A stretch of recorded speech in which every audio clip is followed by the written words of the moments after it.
Kita mulai ya. Selamat siang semuanya. Mari kita bersama-sama sebelum belajar kita berdoa menurut agama dan kepercayaan masing-masing. Sikap sempurna di tempat berdoa mulai.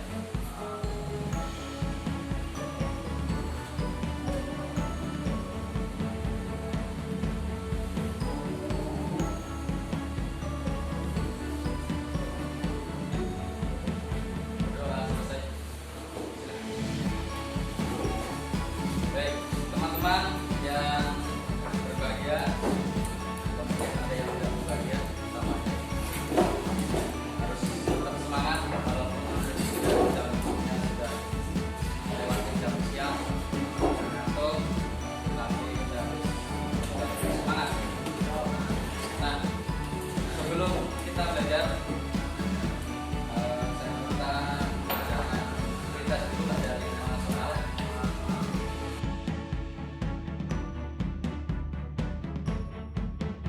Bisa diulang.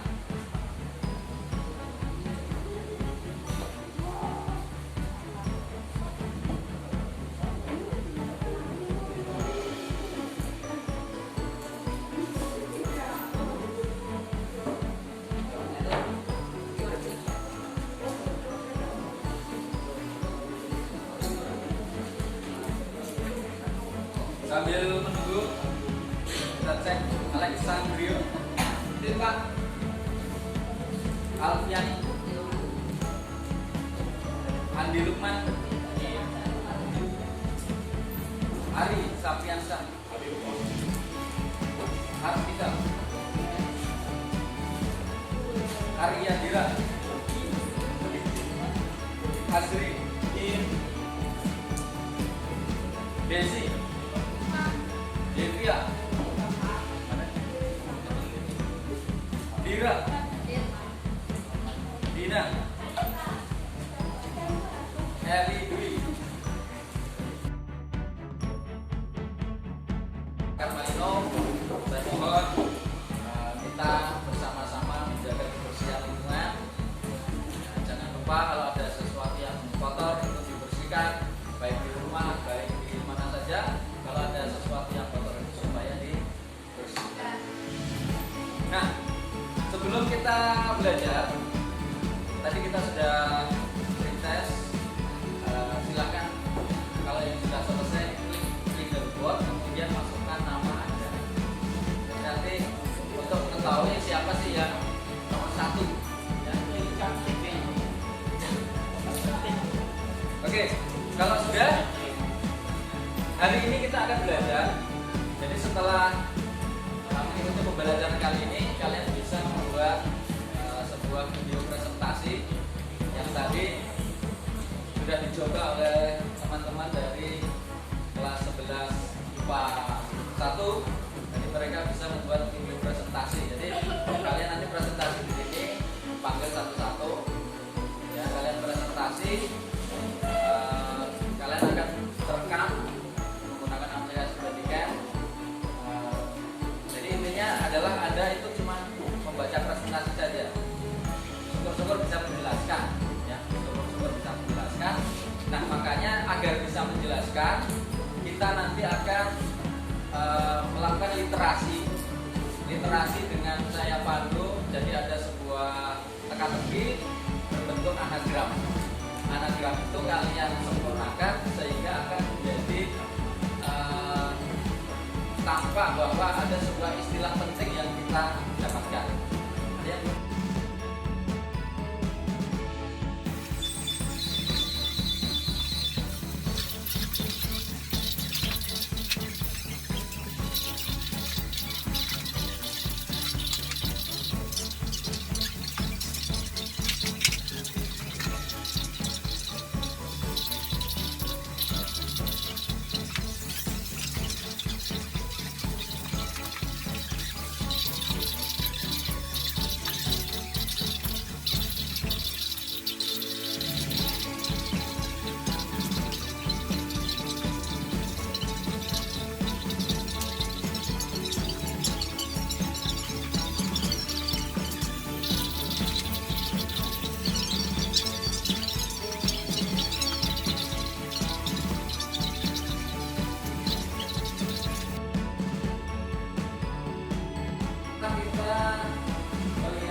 panggil untuk berkomentar atas nama Alexandria.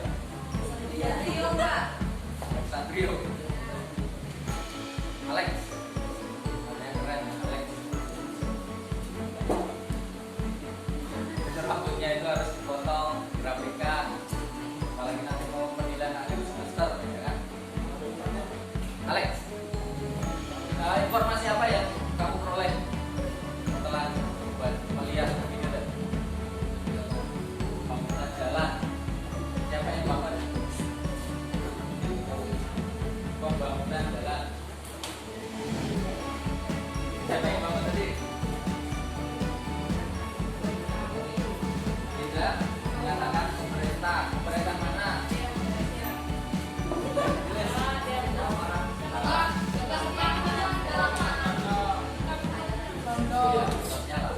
Siapa yang bangun? Belanda. Pada masa pemerintahan?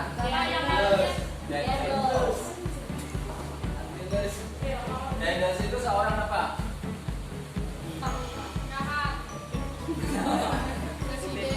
Bukan. Zaman dulu bentuknya bukan negara republik. Jadi tidak ada presiden. Belum. Ya pemimpin, tapi namanya apa? Raja. Raja. Menteri. Raja. Gak ada yang betul di mana? Seorang gubernur. Ya. Bencain ya. Gitu. Coba kita bayangkan, ini ujung pulau Jawa ya sebelah barat. Ini daerah Anyer. Ini Anyer. Hubungan jalan sampai Panarukan. Ada yang pernah ke Jawa? Gak usah ke Jawa dulu, kita ke Kalimantan Utara. Adakah yang tahu di daerah kalian ini, Malino, ada beberapa desa yang belum terhubung jalan menuju ke kota? Desa mana saja? Pengapung belum ada jalan. Long mana lagi? Long Nawang itu lewat jalur Kalimantan Timur bisa. Jadi kalau Anda mau ke Long Nawang lewat darat, mau bawa motor ke Tanjung Selo dulu, kemudian ke Berau, kemudian ke Kutai, terus barat sampai Kutai Barat nanti naik. Ada jalan. Mana? Long.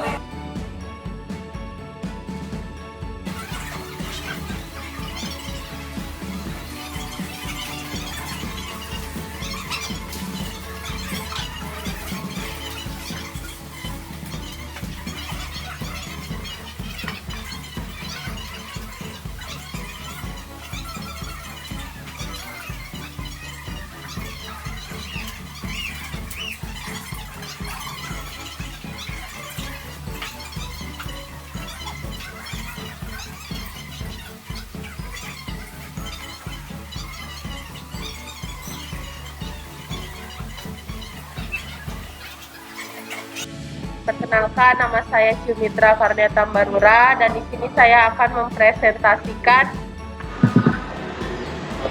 dampak penjajahan bangsa Eropa.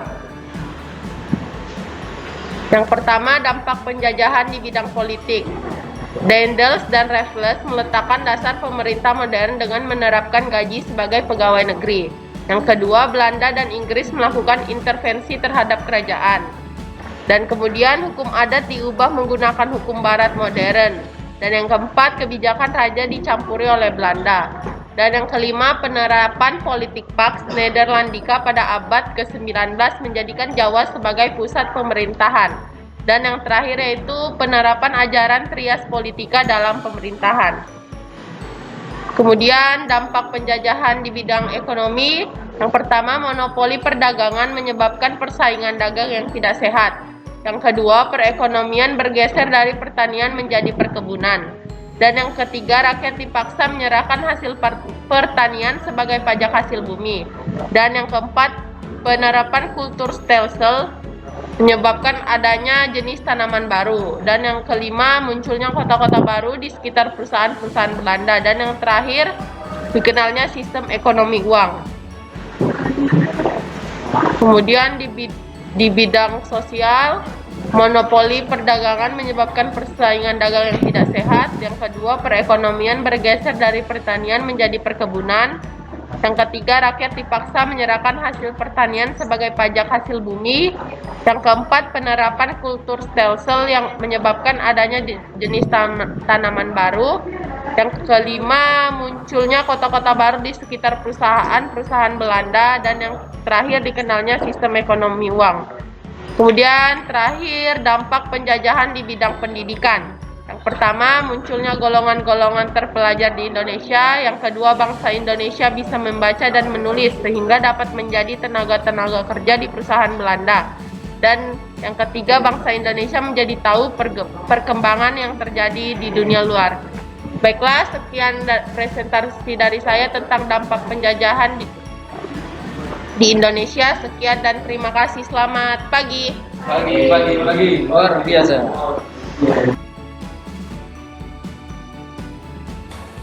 Silakan kita dulu. Kita lanjutkan di lain kesempatan.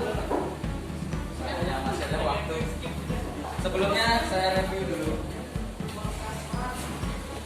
Jadi dampaknya ada di bidang politik, ekonomi, sosial, pendidikan, dan budaya.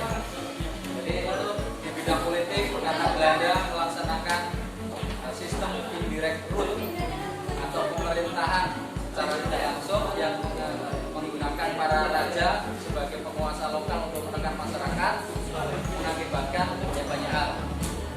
Jadi Belanda melakukan intervensi terhadap kerajaan-kerajaan dan seterusnya, akhirnya secara ekonomi bangsa Indonesia jadi tidak menguntungkan. Kita lanjutkan di lain kesempatan. Kita tutup dulu dengan doa. Menurut agama dan kepercayaan